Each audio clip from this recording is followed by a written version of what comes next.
Okay, good evening everybody. Benvinguts, benvenidos, ברוכים הבאים. Well, this kind of opening with all the languages actually presents our interesting situation, which enriches us, actually. This evening, this event is actually bringing together three different projects of the Institute of Jewish Studies Barcelona.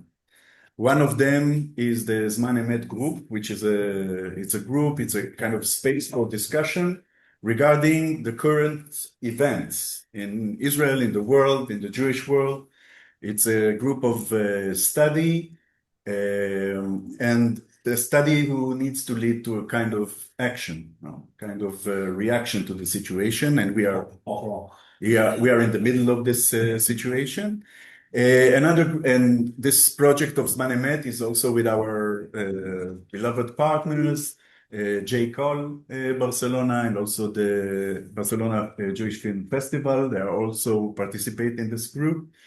The other is the Bet Midrash for Jewish Thought, and these are the people that are sitting together, and I'm just showing you, Vivian, the group. We are sitting in the Casa Adret, which is in the ancient Jewish quarter of Barcelona. I don't know if you are familiar with this place. It's quite a charming place. Zev, can you undo the share screen, because then I see you better. Okay.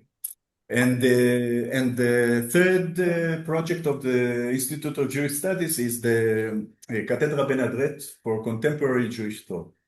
And this is a framework that we are invite important thinkers, contemporary thinkers, who are making a significant contribution to what we call Jewish thought in these days. And it actually brings us to welcome you, Vivian Liska. Thank you very much for willing to participate in our process. Vivian is a professor of German literature, and when I say German literature, maybe modern German literature, this is not a narrow discipline. This is a departure point for discussion of a very contemporary burning issue through this lens, because we are talking about a time which was a very important time in Jewish thought, a kind of renaissance in Jewish thought, but in a situation, a rifted situation, in a very acoustic political time. We are talking the Weimar utopia, democratic utopia, and we know what came later. So it's a very crucial moment in Jewish history, in the history of the world, and very much in Jewish thought. And Professor Vivian Liska is the head of the Jewish Studies department in the University of Antwerp, and now as an invited scholar in the Hebrew University in Jerusalem. For me, it's a very personal opportunity to have Vivian with us, because in my PhD, I had the opportunity to be a student of some thinkers like Giorgio Agamben, like Badiou, like Judith Butler. And it was a complicated experience, and with lots of arguments, because I was trained in philosophy that you need to attack your teachers. And when I discovered Vivian's writing, the Lehrer Messianismus of Giorgio Agamben, the empty messianism, and when Kafka says we, so I weaponized your writing in order to assist me in the discussion with my teachers, and it was a very important subject matter for me, and I'm glad for this excuse to have you here. And I think that Vivian is a very important contributor in what we call today Jewish thought. And in the Cathedra Ben Adret, we had previous participants like Moshe Halbertal and Meir Buzaglo, who were also my teachers in the Hebrew University. And now we have Professor Vivian Liska with us. I'm sorry to disturb, just a technical issue. We'd like to explain that we have an interpret, a simultaneous translation to Spanish. Our querido Daniel Sher, who is translating. Thank you very much. So just to do it, you should go down and you see a little globe icon and you press on it and you choose Spanish if you need it. Those who need the Spanish simultaneous translation. Si necesitáis traducción simultánea, solo hay que elegir el globo abajo, el signo de globo y elegir español. So I asked Vivian to present or to talk about or to react by this session to the current situation in a way. And Vivian suggests to talk about Tikkun Olam in a minor key. And I'm really fascinated to hear how it is unveiled, this section. So we are completely in your hand. And thank you very much for being with us this evening, Vivian. Zev, thank you very much for inviting me, for accepting the topic that I would talk about. And the texts that I will talk about, they all by far predate our present situation. But as we know in our field, there is an opportunity each time as history goes on to revise, to reconsider, and to look at texts of the past in light of the present, where they often gain additional meaning and invite us to perspectives that maybe we wouldn't have thought of previously. And in this case, this is very much so for me. So also thank you very much for referring to, I didn't know that you were familiar with my work on empty messianism, my critique of people like Agamben and Badiou, and their view of messianism and comparing it to Walter Benjamin and so on. It gives me great pleasure to hear that, you know, sometimes we write in our ivory tower, and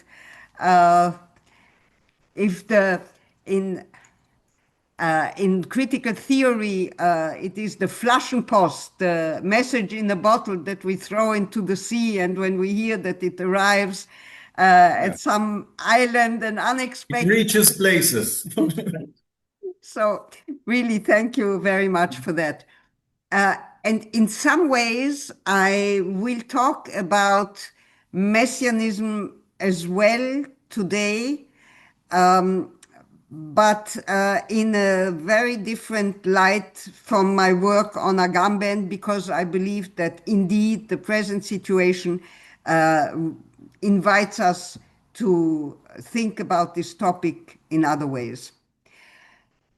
So what I will do, I will present an introduction in which I will try to sketch my aim here of what I'm doing in terms of a general argument that very much addresses both in the specifics and in the general picture our present situation.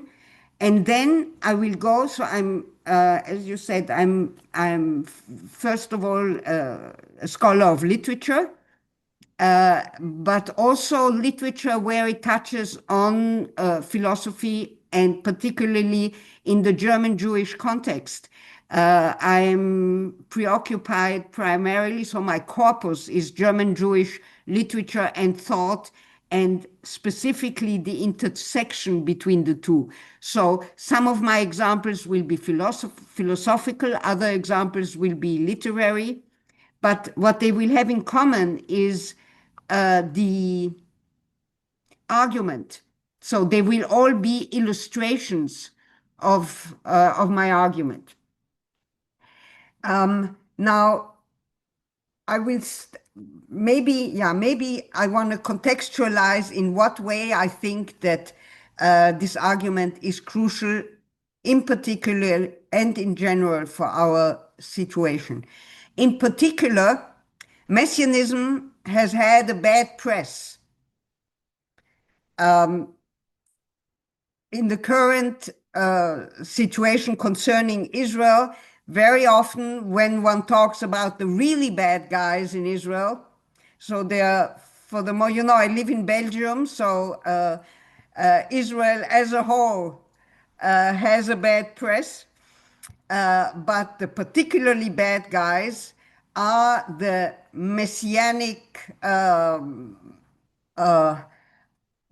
usually connected to settlers or to ministers who have this vision of a greater Israel that was predestined for the Jewish people, and that want to rebuild the third temple. So these are very often considered the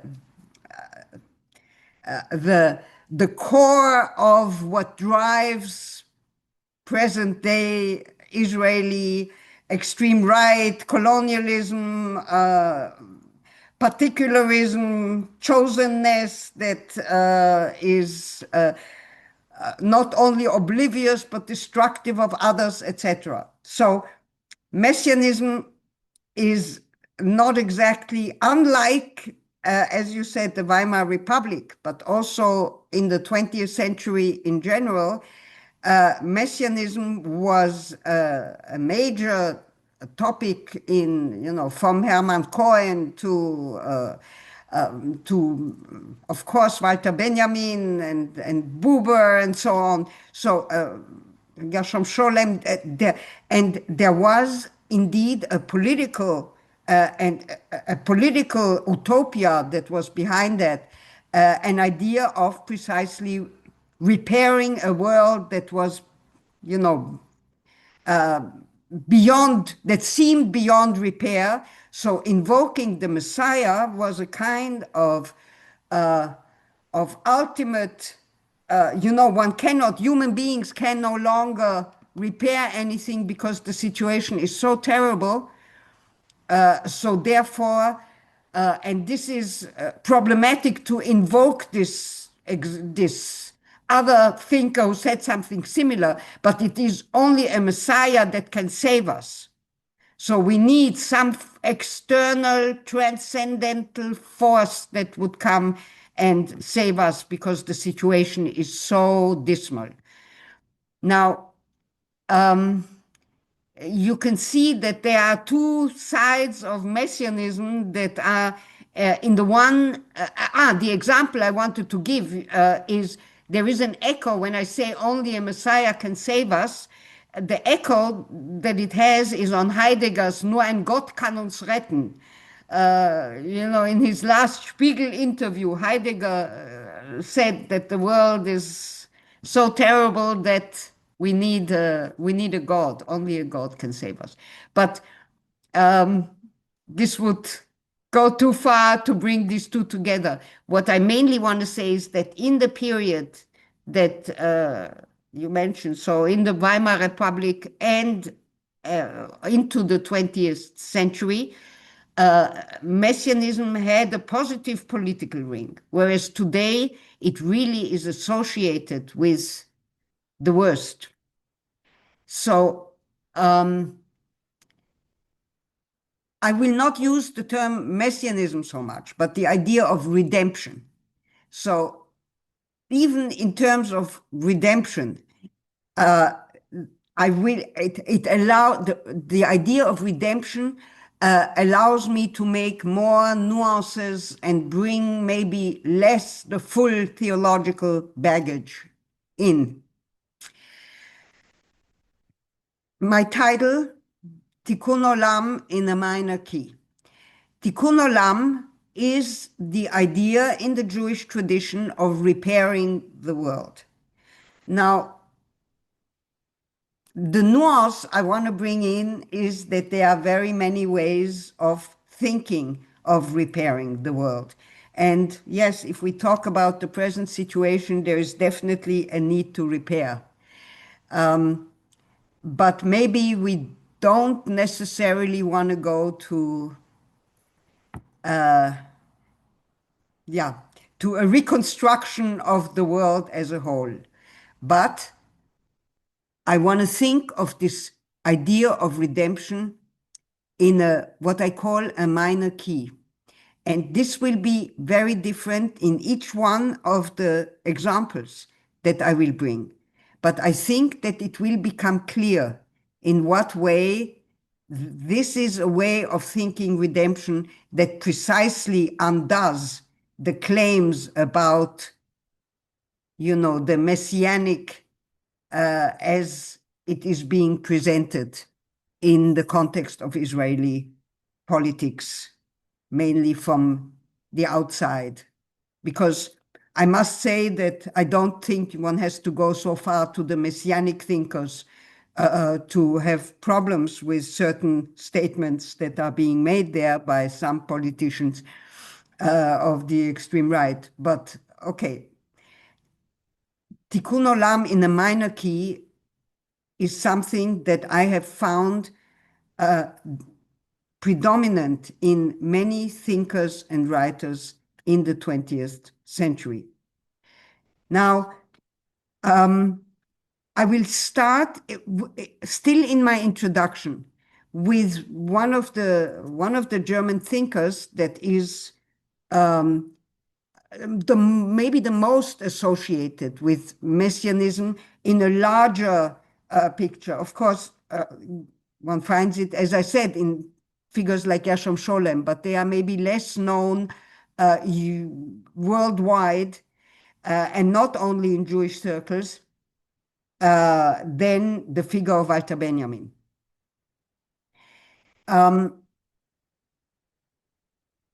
Maybe a little autobiographical note. I remember that I was taught Walter Benjamin in a course when I was still a student by a prominent Benjamin scholar who was very politically committed and for whom it was precisely Benjamin's radicalism and the radicalism he found in Benjamin's messianism that was inspiring. So he was a very Marxist thinker, and for him, the kind of utopian thinking.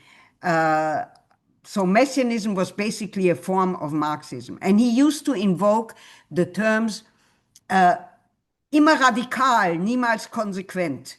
So Benjamin would go in all directions, but wherever he would go, he would be radical. And that did attract me at the time. Maybe as a consequence of aging or maturing, let's call it that, I have developed some doubts about this kind of radicalism, and it didn't even need the last 2 years to be convinced of that. And it's interesting that it is in precisely Walter Benjamin, just read a little bit differently, that I have found the inspiration for this minor key. And I will start with an example that maybe will already introduce my idea of a minor key as something that is fundamentally human, immanent, as opposed to transcendent, that is incomplete, that is faulty, and that is in one way or the other small.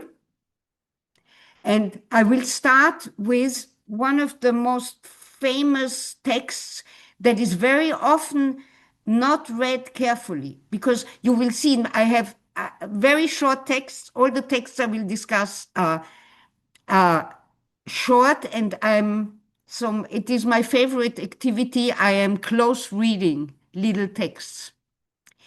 So I will start with a text that is not even on the handout, because I wrote this after I did the handout.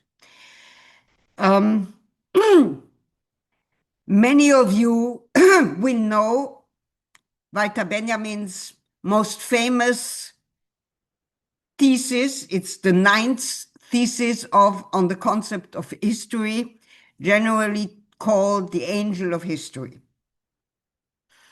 It is a kind of poetic commentary on Paul Klee's Angelus Novus, although it is far from obvious that it is really related to it. But we have in this thesis a scene of an angel who is looking to the past, backwards. And what he sees is the devastation of history. And it is described as one big heap of rubble. And he has his wings spread out, and he would like to go back and repair history, repair the past. But there is a wind that blows from paradise and that keeps him, because he has his wings spread out, that keeps him immobile, and he cannot go back and do this. Okay. When you read the text closely, there is a crucial distinction that Benjamin makes. And I will read the 2 lines that concern us here. Where we perceive a chain of events, he, the angel, sees one single catastrophe which keeps piling wreckage upon wreckage and hurls it in front of the angel's feet. The angel would like to stay, awaken, go back, awaken the dead, and make whole again what has been smashed. In that sentence, it is clear, it starts with where we see one thing, we see history developing one thing after the other. Or as it says somewhere in Benjamin, what gone dead thing after another. This is historicism, just history that develops linearly. No, the angel sees something else. He sees history as one big catastrophe. And what does he want to do? He wants to make it whole again. He wants to awaken the dead, so like the Messiah. And mainly he wants to make the world whole again. Now, Benjamin does not tell us what we humans who see history differently, what we want to do. But it is clear that in the distinction between humans and what the angel sees and what the angel desires, namely to make whole again, that in that distinction, the making whole, the wholeness may be for angels, but not for the human world. This reading, very often one associates Benjamin automatically with the angel of history. And one doesn't even realize that fundamental distinction that is there. But it corresponds absolutely to other things that Benjamin has said about repairing the world. So the scene described in Benjamin definitely does refer to the Kabbalistic and rabbinic notion of Tikkun Olam, the idea of repairing or mending the world. Conjuring a return to a broken wholeness, that is the Shvirat HaKelim, the breaking with the fall and the beginning of history, of human history, the wholeness broke. And the idea is to put these shards back together again. But this idea has a kind of telos, a kind of goal of wholeness. And I realized that was a major step for me in turning my back on that idea of a radical, of Benjamin as a radical, that this was indeed, it came out of despair, out of such a total despair. Scholem calls messianism eine Katastrophentheorie, a theory of catastrophe. But maybe the idea of fixing it all, in hindsight of what we know of history, has its own potential for catastrophe. And maybe this could also be the case for our situation today. So Benjamin has said things that very much support this idea that we are not supposed to emulate the angel of history.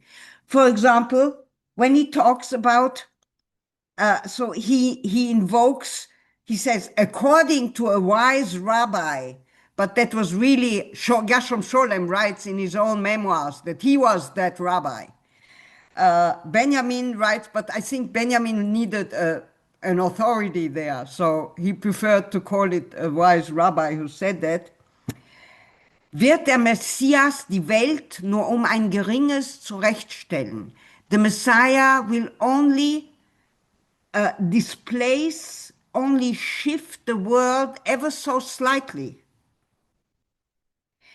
And Benjamin also talks, and that I discussed in my work on Agamben. He discusses, he says that every generation has a weak messianic force, a weak messianic potential. Benjamin speaks of sparks and splinters, so very small messianic units that are there, a kind of potentiality that also needs to be activated somehow.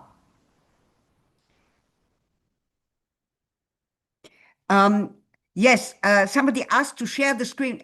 This is not even yet on my screen, but for the next quote, with pleasure. So Benjamin's weak messianism, Zev, maybe you remember that I'm objecting to Agamben's reading where he writes that what Benjamin sees the repairing force in the weakness. And that is a very Christian idea, from the weak and the meek will come. Benjamin doesn't say that. He says something else. It's not that he says this is not true. He just says that the messianic force itself is something small and weak, as opposed to precisely the totalizing wholeness. So these sparks and splinters of the weak messianism is what inspired my selection of text and my discussion of redemption here. So just one more quote from Benjamin in his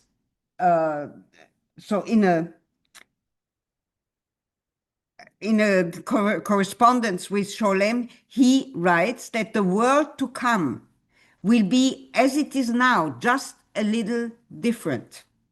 So that little difference, the littleness, is what I want to keep and read together with you in some of the works. So all the little texts that I have chosen are from the German Jewish tradition, with one exception, my first text.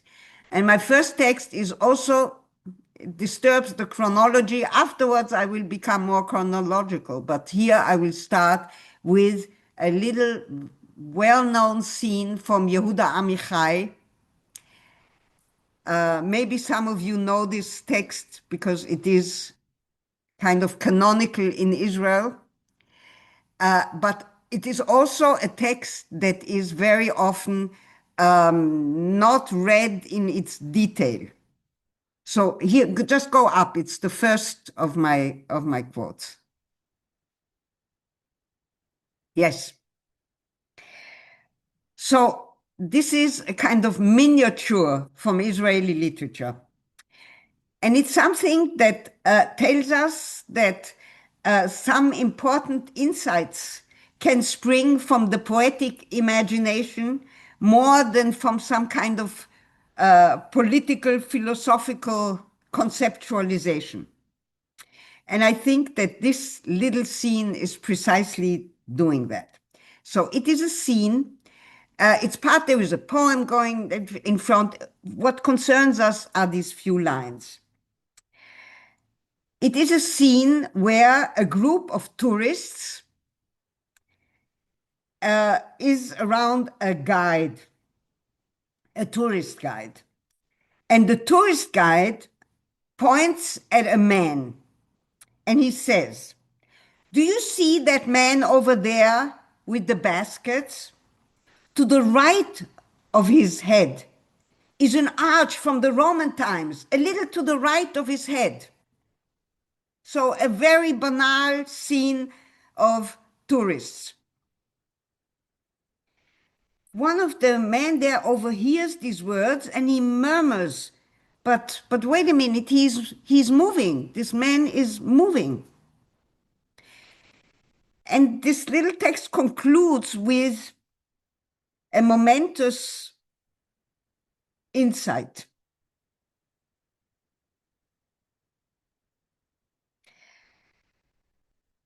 Redemption will not come until people are told. Do you see the triumphal arch from Roman times over there? That is not important, but next to it, a little to the left, a little below, sits a man who has just brought fruits and vegetables for his family. Amichai's unspectacular little scene has entered the literary canon, earning praise of the poet's sensibility for the ordinary world.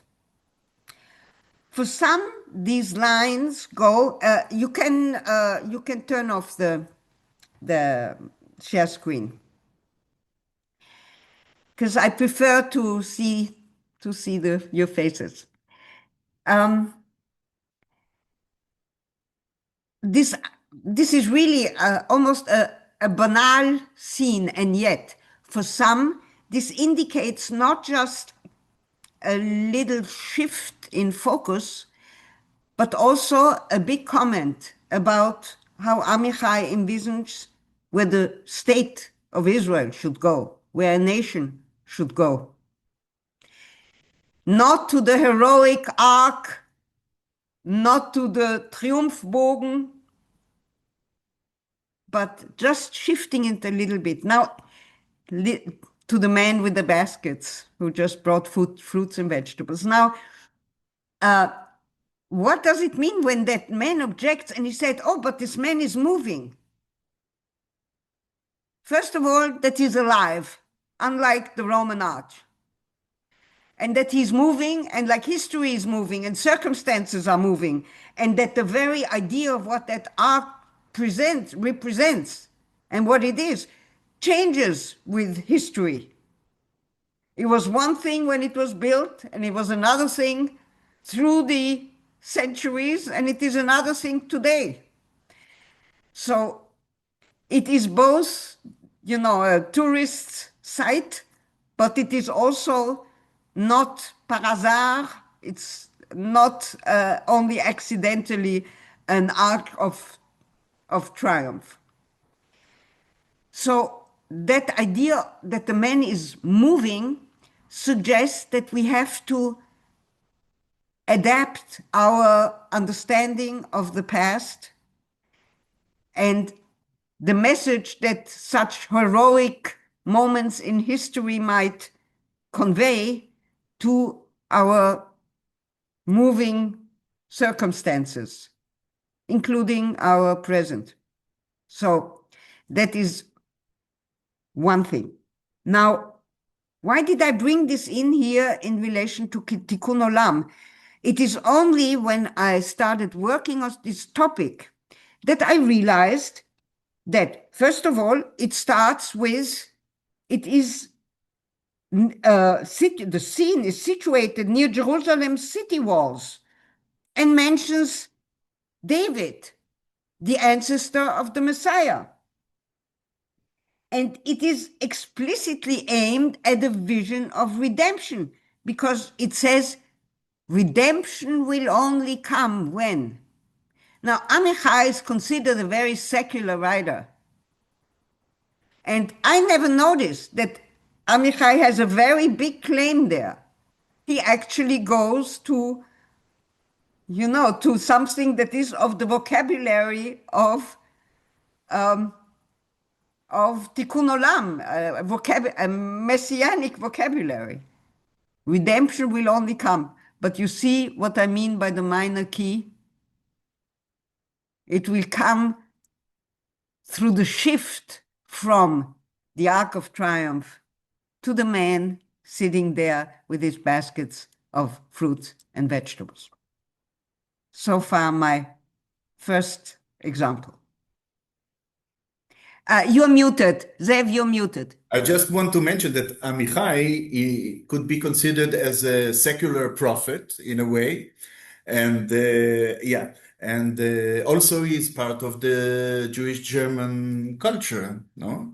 Even though he's called Amichai and he is an Israeli poet, he has a German background. Thank you.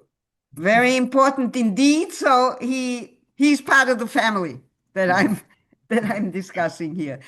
Definitely.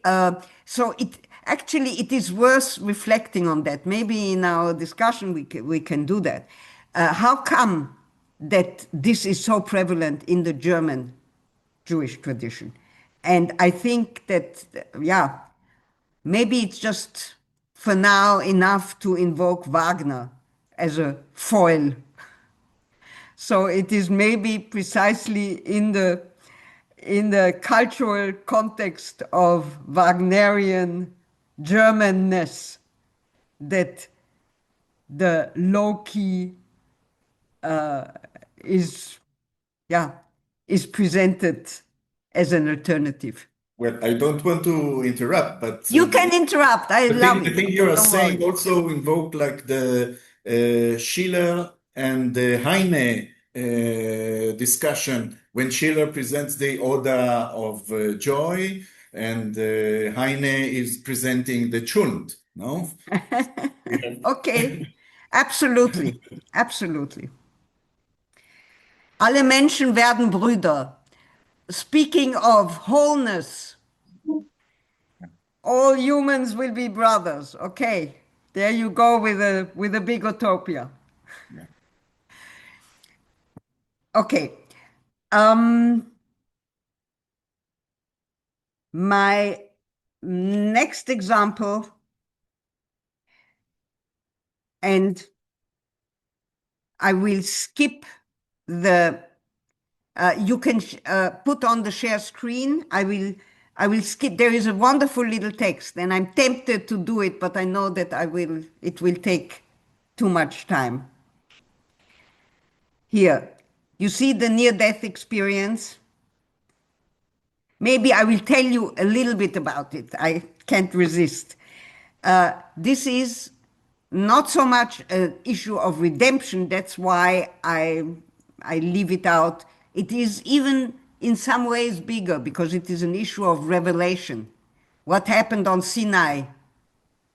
And it's a wonderful little text. It is a text in which what Moses lives on Sinai is imagined by Kafka in an alternative mode. So Kafka says, whoever lives a near-death experience has not really seen death, and similarly, Moses on Sinai, whatever really extraordinary, he hasn't really seen God. And then it says, But rather than, in the middle of the text, but rather than surrendering to this exceptional experience, he rushed down the mountain and had valuable things to tell. Well, these valuable things to tell are nothing less than the Torah, I imagine. But okay. And crucially, loved the humans to whom he fled even more than before. So, what is the effect of having seen or almost seen God? We know that he didn't see God from the face, but from the back. But whatever, so let's say if there is an exceptional moment in the Jewish tradition, one could say that it is whatever Moses lived up there. But the effect of it in Kafka's imaginary is that he loved the humans to whom he brings something, even more than before. And then the last line, and if they, so Moses and the near-death experience, which is actually the worst, those who see death and those who see God. So the absolute extremes in the extraordinary. And then it says, if they had experienced it, they would not have come back. But in truth, we do not even want to know it. So whatever really happens there, the ultimate, we can skip that one, because the main thing is the way Moses comes back and what he brings to the humans. Okay. And now to the other, which is just a short aphorism by Kafka on the Messiah.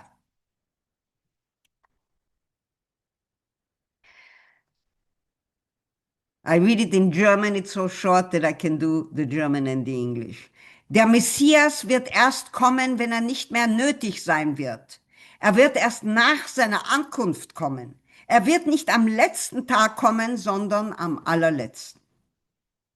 The Messiah will not come until he is no longer needed. He will come only after his coming. He will not come on the last day, but on the very last day. So, there are two readings. I will do two readings of this little aphorism.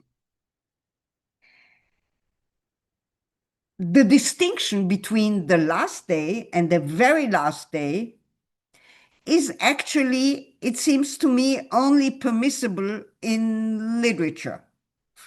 I don't think that in logic it has much of a chance. And maybe also not in analytic philosophy, I'm not sure. The last day, which invokes the end of the world and the last judgment, does not quite seem to be the end of things here. It also seems as if Kafka is here reflecting on something that we find in his own writing. You know, Kafka has this mode of writing where he will make a statement and it will seem pretty final. And in the very next sentence, he will just go on, continue, revise, revert, undo, and so on ad infinitum. Now, we do have a potential ad infinitum here, although we are talking about last things. I don't know if in Spanish you also have the expression, it's in German, die letzten Dinge, which are theologically the really big questions of, of life and God and death. I don't know. Do you have such an expression of die letzten Dinge? Anyway, in German, this is a notion, but okay. Now, two readings. It would hardly be, the first reading, it would hardly be surprising if the very last day, having transformed into the last day, would turn the last day into the penultimate, into the day before last. And then the very last day would again be the last day. And we know of the last day that it is not the day when the Messiah comes, but on the very last day, and so on ad infinitum. Well, if the Messiah will actually come, and one can wonder why Kafka would invoke the Messiah in the first place. We will reflect on that in a moment. But what we get here is what Gershom Scholem,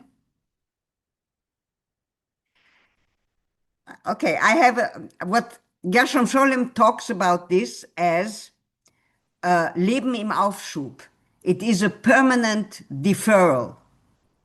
So that one of the modes in which the minor key of redemption takes place in Judaism is that it is there somewhere on the horizon, but it is, let's say, in the mode of waiting, of hoping, of being there without actually happening.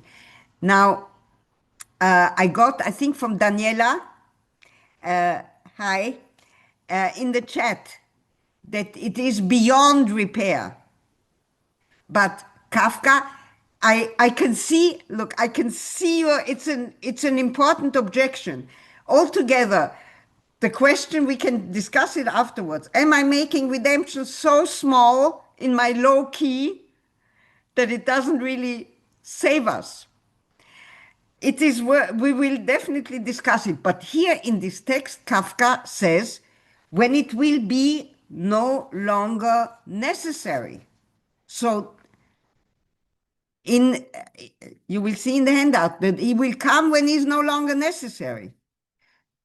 Doesn't this suggest, and that's a kind of second reading, that maybe human beings have done the job as well as possible?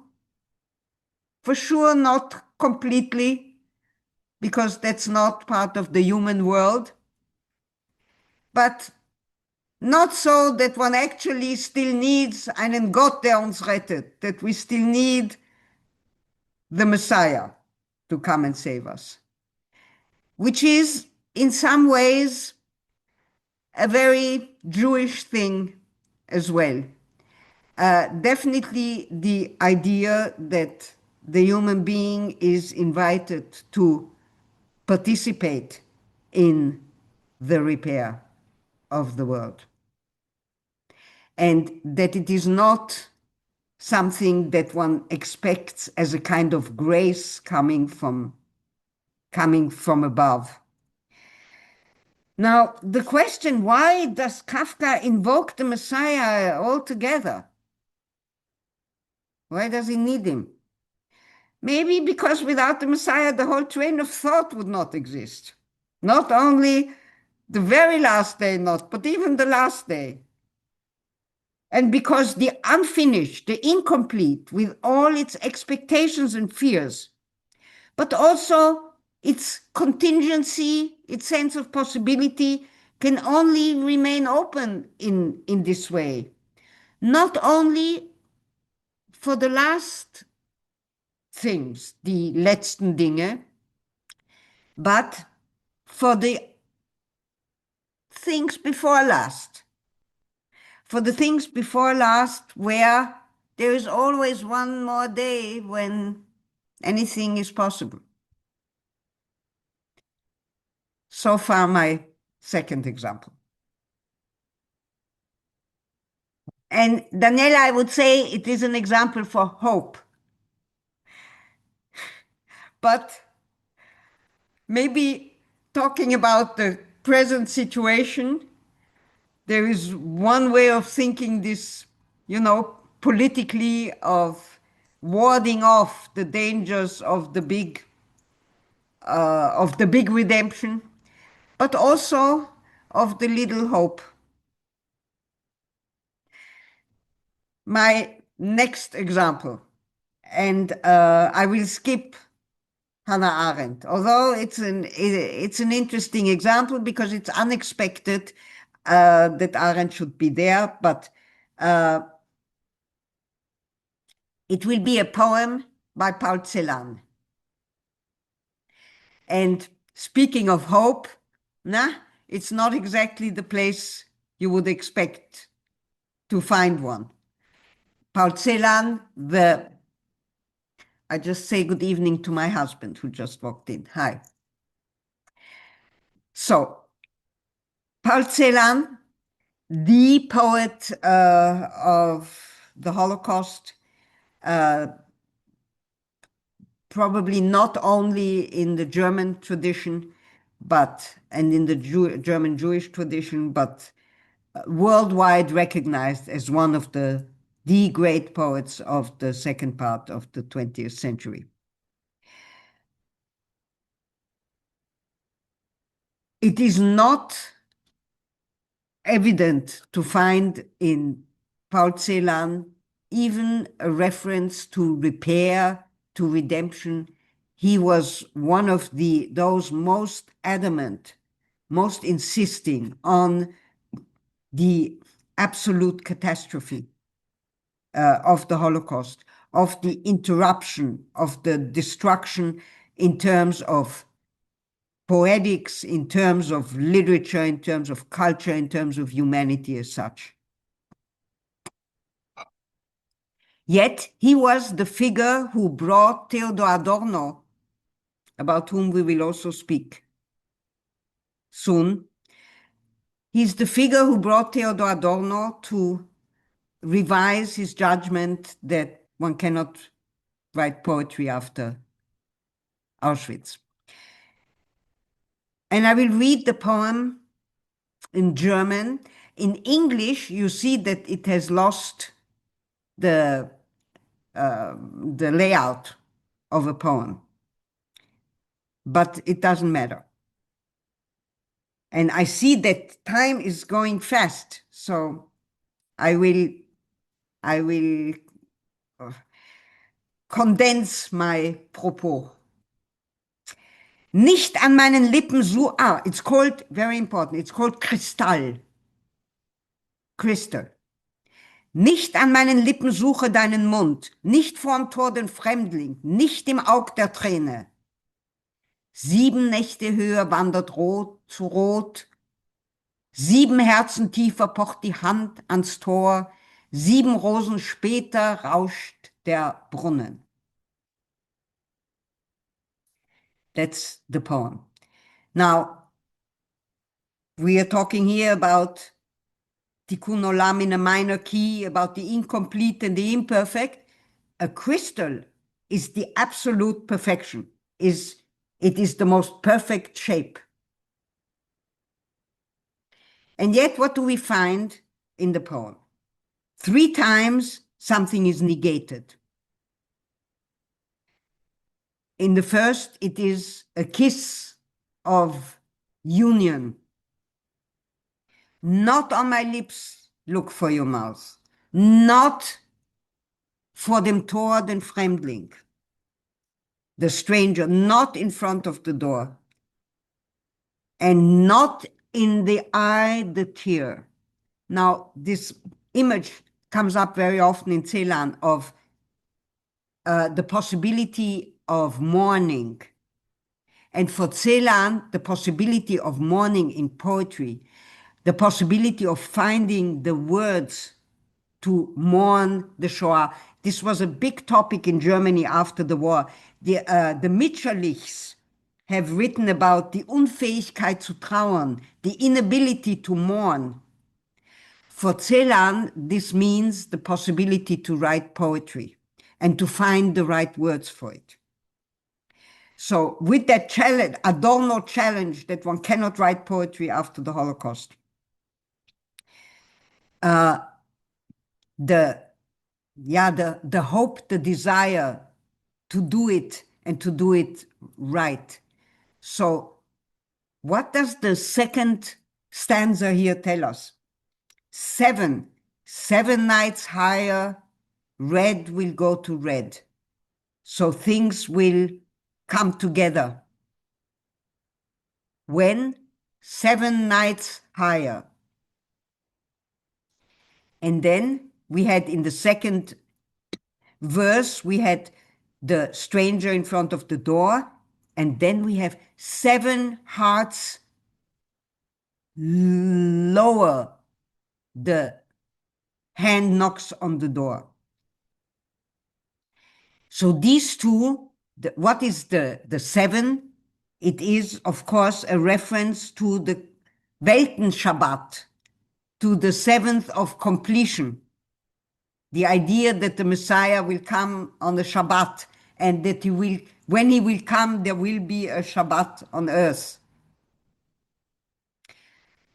But look, we have the word wandering.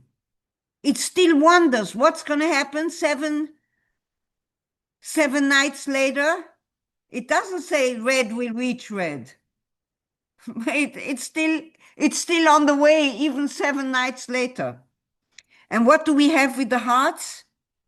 The stranger hasn't yet returned home. He hasn't yet entered. But he still knocks at the door. So we're coming closer, but we're not there yet. The only one where actually it is happening here, 7 roses later, rauscht der Brunnen.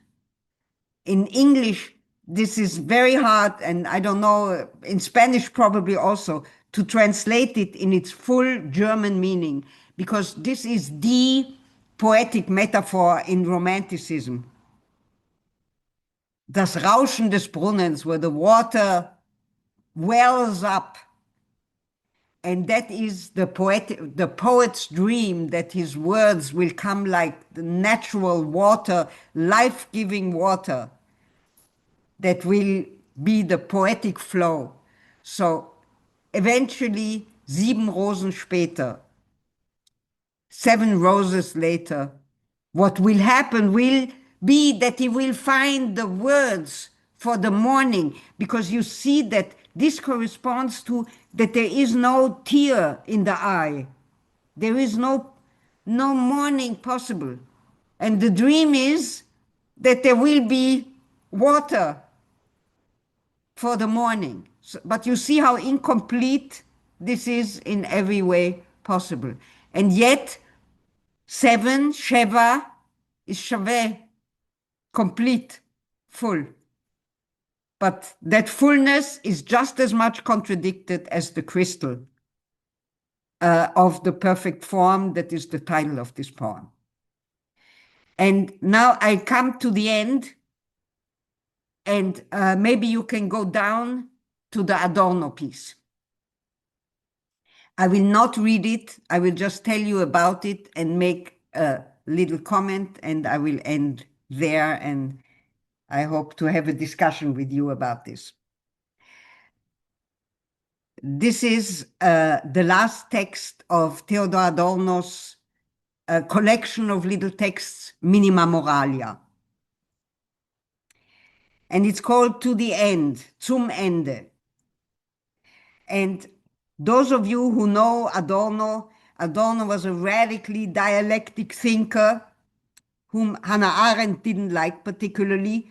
She said, and I think that it is very and pretty nasty critique, but she hit something on the head, where everything reverts into its opposite and is actually only created in that reversal.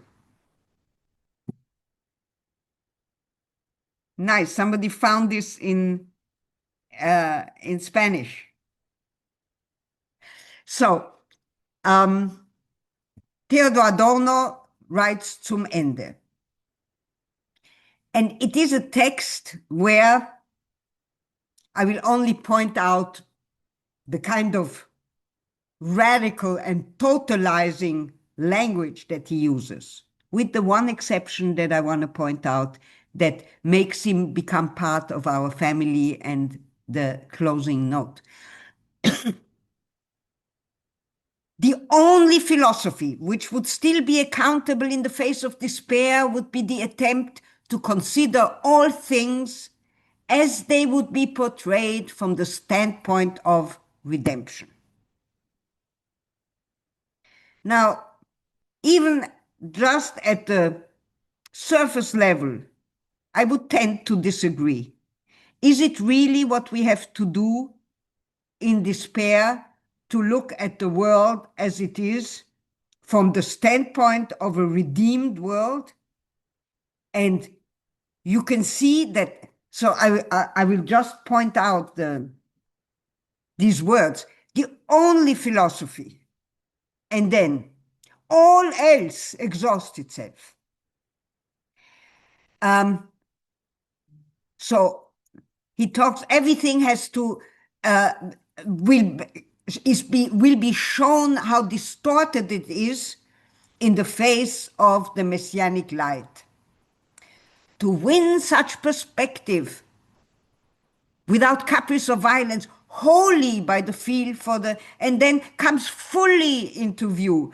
But it is also that which is totally impossible, and so on. The whole text. I have in my handout, I highlighted all these words. The whole text is full of it. And then you have this total reversal. Everything is, go down a bit so that we get the ending. Yes. Okay. I do have it in English. No. Huh. I stuck the German with the, it's much shorter text. It starts, okay. Maybe you can, here it's, highlight just the above the, in English. It must comprehend even, okay, here. And go down till irrelevant. Yeah. Yeah, perfect. So, Adorno invites us in despair to look at the world from the perspective of redemption. And he says this is the only way in which one can do that. And then he has these kind of constructions. The more passionately thought, the more unconscious. And the more the one, the more the opposite. And then it falls into, it must comprehend even its own impossibility. It, redemption, must even include its own impossibility for the sake of possibility. Don't worry, even if you don't completely grasp this, I just want you to hear it, because the very last sentence is graspable and important. In relation to the demand, so how much we need to look at the world in view of redemption, he says, and thereby imposed on it, the question concerning the reality or non-reality of redemption is, however, almost irrelevant. Now, wait a minute. Adorno is saying that one must look at the world from a redeemed perspective. If that perspective, if that is real, so if there's really a kind of redemption ever or not, doesn't even make a difference. So it is only a kind of constructed perspective so that we should see fully how terrible our world is. And here we have something that is almost the reverse. Because before we had little sparks in, that fight against a kind of totalizing redemption. But here he puts into question, he says it doesn't matter. But there's a little word, and maybe that little word makes all the difference. It is, however, almost irrelevant. And it is striking that somebody who writes with such totalizing terms includes a little possibility saying, well, maybe it is not completely irrelevant whether this actually exists or not. Maybe it does, and you can close the You can close the share screen. Maybe it does make a little bit of a difference whether, and Daniela here, maybe it does make a little bit of a difference if there can actually be a redemption, but then a redemption in a minor key that makes a little difference, but a little difference that might make all the difference. Thank you. Well, thank you very much, Vivian. Also opportunity to experience your close reading, which was and for me as a student, it was remarkable. No? It was very educating to read the way you read. No? So I think it's a good time to pass to questions, comments here and from our participants online. So are there any?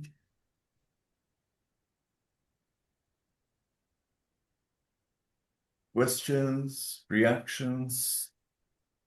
Are you overwhelmed? Yo quisiera hacer una pregunta.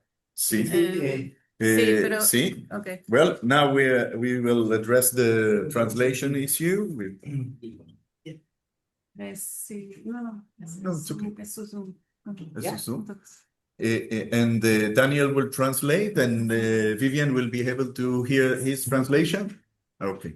Thank you. Yeah. Sí, hola, la conferencia ha sido muy explícita, muy, en fin, un poco incomprensible, pero ya que te has referido a la escuela de Frankfurt, al mundo, al estructuralismo marxista, de Teodoro Adorno, incluso de Hannah Arendt, incluso de Walter Benjamin, que no era de la escuela de Frankfurt, pero bueno, era marxista y lo fue en su vida. Y luego incluso en las discrepancias que podían haber existido. Pero me ha faltado un estructuralista también de la escuela de Frankfurt, marxista, que era Herbert Marcuse. ¿Me lo puedes aclarar el tema, el por qué no lo citas en esto de la redención y de todo? Marcuse, que fue catedrático en Estados Unidos, incluso un líder en el movimiento estudiantil de los años 60, ¿no?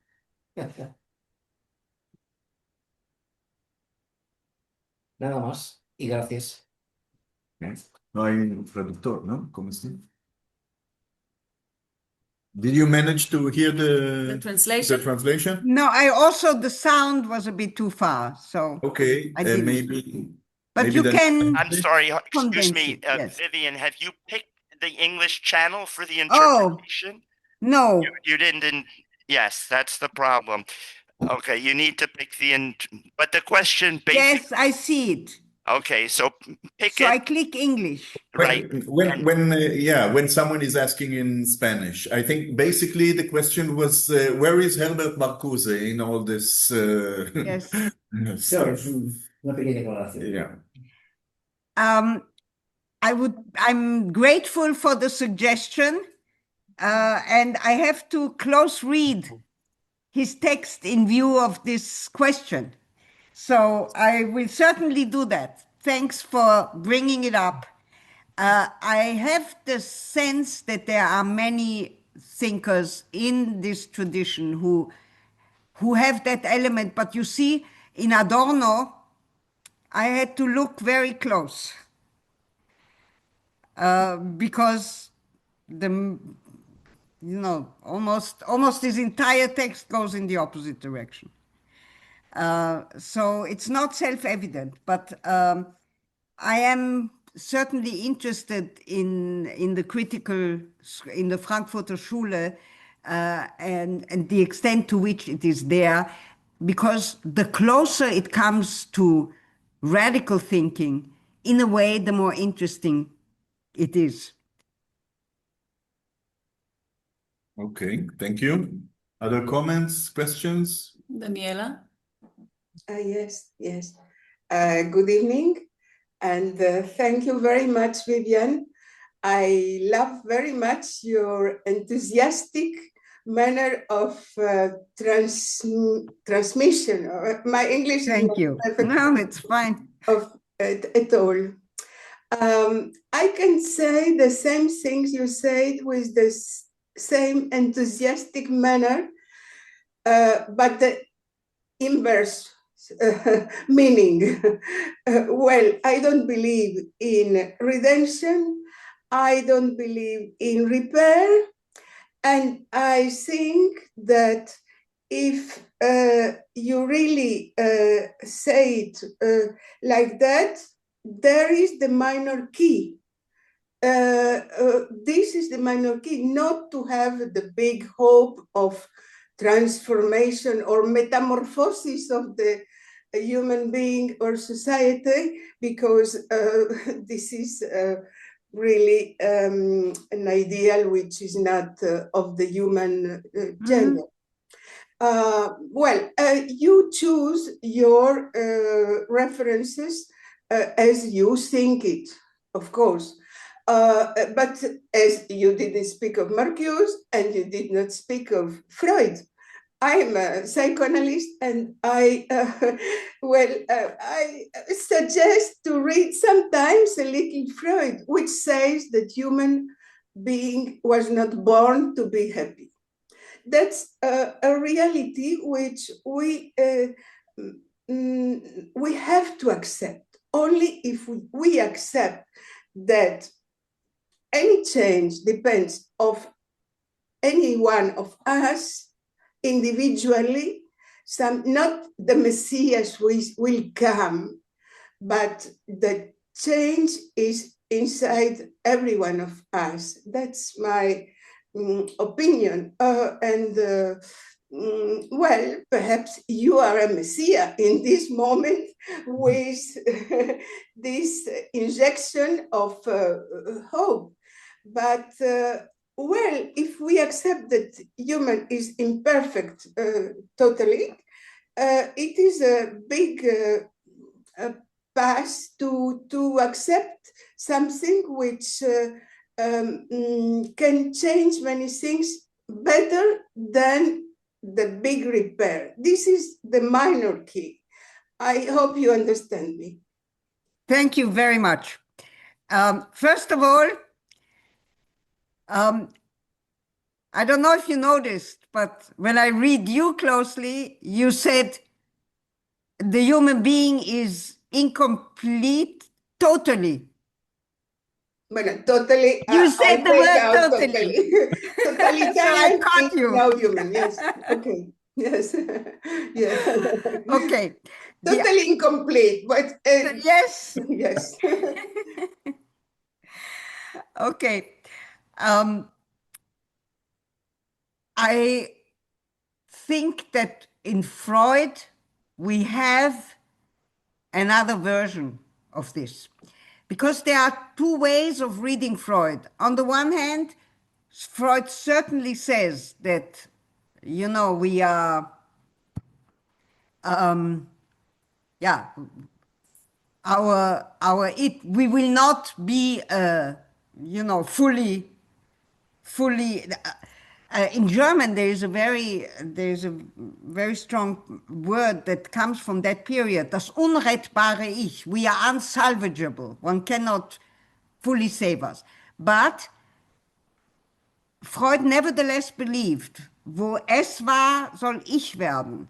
There is something that can come to light. We will not be masters in our own house, and we shouldn't think that we are, but there is something that can happen and that is to happen. And I believe that to keep the notion of repair and make it minor key, rather than saying, let's leave that vocabulary altogether and just, I think that there is something, you know what it does? Maybe it comes to my mind now and I have to think about it more, but maybe that at the same time fights those who want to fully repair. Because if you just say, let's leave out that that vocabulary and that claim altogether. You just remain opposed to those who, but it is this way, by taking that vocabulary and undoing it from within, by showing how many voices have in very subtle ways undone the danger that is contained in it, is a more strategically a more powerful mode of doing it. And Daniela, even if you don't completely agree, it is to you that I was talking, because I don't like talking to the converted. So Okay. thank you. Thank you. Thank you. Thank you very much. And also, I think Kafka is responsible for the saying that there's abundance of hope in the But not universe, for but us. not for us. Yeah. And that's where we have to start talking about who is us. And you Yeah. know, I have a book called When Kafka Says We. Yeah. Other, yeah. Valerie? Okay. Good evening, Ms. Liska.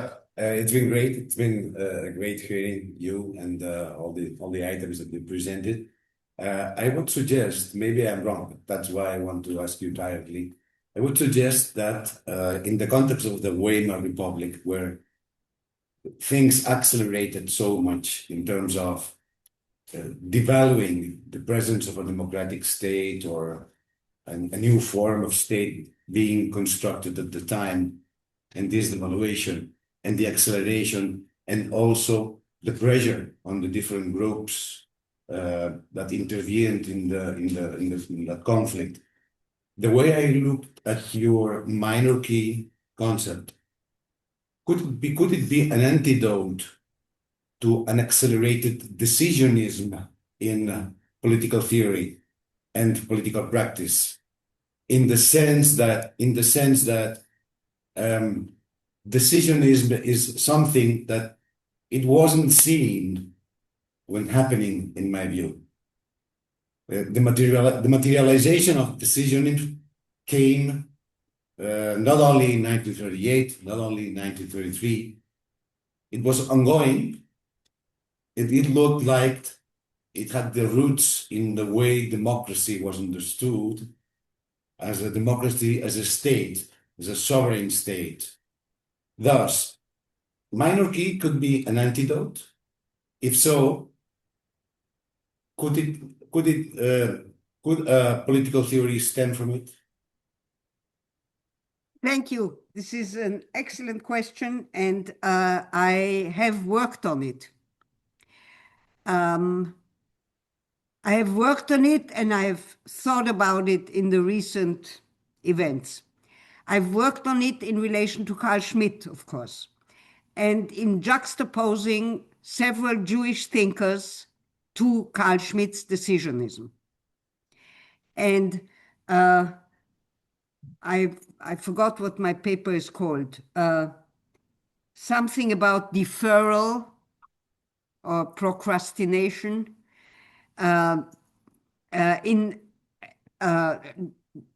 German Jewish thinkers, and the way that deferral manifests itself in opposition to Carl Schmitt. Some in conscious opposition, like Walter Benjamin, but others like Gershom Scholem, I haven't, so it's not even, he didn't confront Carl Schmitt explicitly, but there is a fascinating, very early text by Scholem where he talks about delaying decision. So that's, you know, I'm not sure it has been published already. Maybe yes, but I'd be happy to send it to you. So that is the minor key in relation to decisionism. Now, talking more politically about today, you know, I think some of us, maybe many of us, have a big problem with the fact that this war was ended in the way it was. So first of all, let's hope it ended. Okay, I realize when I say this, like I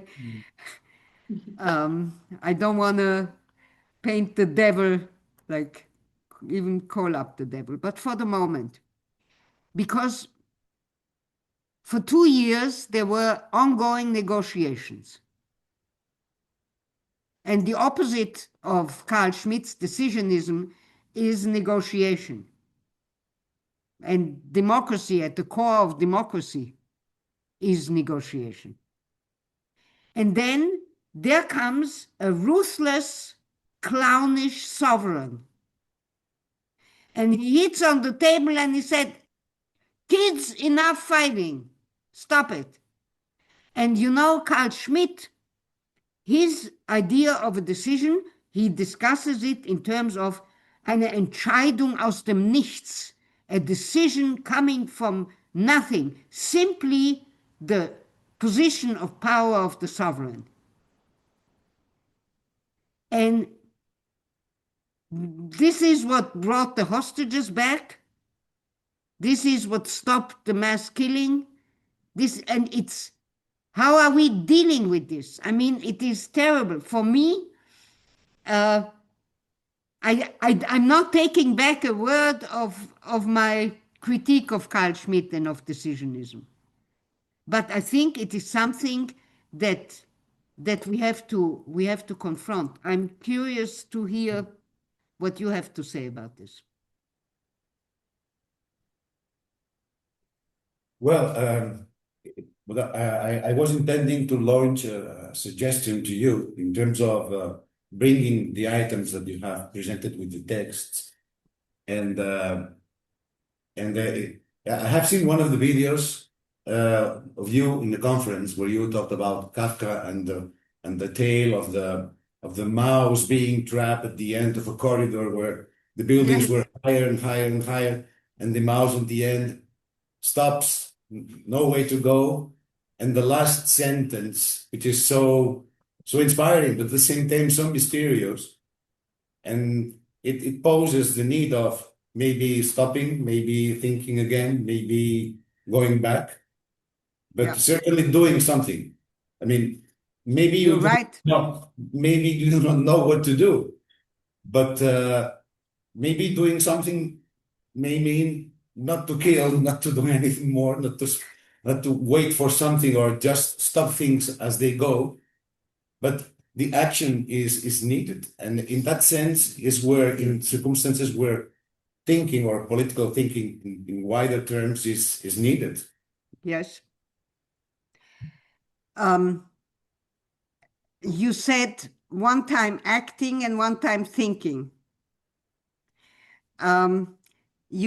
About that text that you're referring to, it's true that it is a text where there is no way out, because the mouse is running into the hole, and the last sentence is incredible. It's a story of a mouse who started running because it was afraid that the world was so wide. And it runs, becomes briefly happy when it sees walls on the left and on the right, which means that there is a little bit of a direction. But already the walls are becoming narrow and narrow, and there's the trap into which he runs. That's all. It's a long sentence. And the ending is incredible. "You only have to turn around," said the cat. "You only have to turn around," said the cat, and ate it up. So what is the cat? The cat is the one, it's the ideologue of all fractions, who says, "No, just follow me. Come, I have a solution. Just turn around." And so that's quite disheartening in terms of alternatives. Yes, Daniela, Thank you. you Valerie. agree? Totally. Yeah. Okay. Well, it's a bit worrying that we are in Carl Schmittian politics now, because one of the I other agree. aspects is how to identify your enemy, as a first step, and this, you see how governments in Israel or in the States are acting according to this principle. Do we have Absolutely. another comment, questions? Okay. I would just say that this talk is, well, it's completely into our field, because we are in the sense of within the tension between the absolute and the relative, no? And we are, in a way, I think with your discourse, we are reclaiming messianism in its weak and its minor-key way, and reclaiming it in order not to leave it to the extremists. Absolutely. And I think at the same time that Israel is struggling to decide what kind of place it wants to be, there is a kind of struggle about Judaism. What kind of Judaism are we going to have? And the minor key is a proposition that should be transmitted as an alternative to the absolute messianism that is Yes. it is showing its face in Israel. So I'm completely grateful for your talk and for your willingness to participate. And I thank you very much. And I think this is a significant contribution to a discussion that we are in the middle of, and we will continue it. Thank you. So Thanks thank to you